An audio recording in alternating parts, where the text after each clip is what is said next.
Chicken কষা তো নিশ্চয়ই অনেকবার বানিয়েছো, বাট একবার এই পদ্ধতিতে বানিয়ে দেখো। প্রথমে আমি চিকেনটা রান্না করার জন্য একটা কড়াই নিয়ে নিলাম।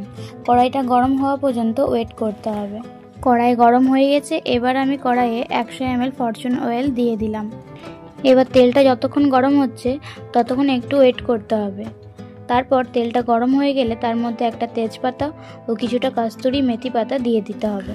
কস্তুরি মেথিটা দেওয়ার ফলে চিকেনে একটা খুব সুন্দর স্বাদ নিয়ে আসে, তাই আমি এখানে কস্তুরি মেথি পাতাটা ব্যবহার করেছি। এরপর কুচানো পেঁয়াজগুলো দিয়ে দিতে হবে। কুচানো পেঁয়াজের সাথে একটু নুন আর একটু চিনি দিয়ে দিতে হবে। চিনিটা দেওয়ার কারণ তাতে চিনিটা দিলে চিকেনের স্বাদটা বাড়বে। পেঁয়াজটা লাল হয়ে ভাজা হয়ে যাওয়ার পর এর মধ্যে আমি আদা রসুন এবং লঙ্কার পেস্ট দিয়ে দিলাম। তোমাদের মনে রাখতে হবে এই সময় চুলোর আঁচটা একদম লো মিডিয়াম করে রাখতে হবে, যাতে মশলাটা লেগে না যায়।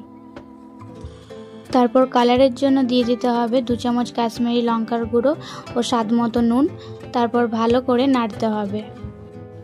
এরপর মশলাটার মধ্যে পরিমাণ মতো হলুদ দিয়ে দিতে হবে। আমি এইখানে 2 চামচ হলুদ দিয়েছি।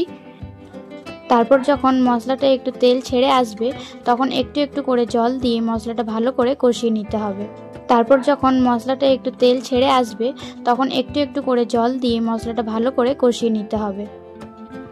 মশলাটা কষানো হয়ে গেলে এর মধ্যে এবার ধুয়ে রাখা চিকেনটা দিয়ে দিতে হবে। তারপর মশলাটার সাথে চিকেনটা ভালো করে একটু কুক করে নিতে হবে। তো মাংসটা দেওয়ার পর যখন এইভাবে একটু ফুটতে শুরু করবে তখন মাংসটাকে একটু ঢাকা দিয়ে কষিয়ে নিতে হবে। তো চলো, কি সুন্দর একটা কালার এসছে দেখো।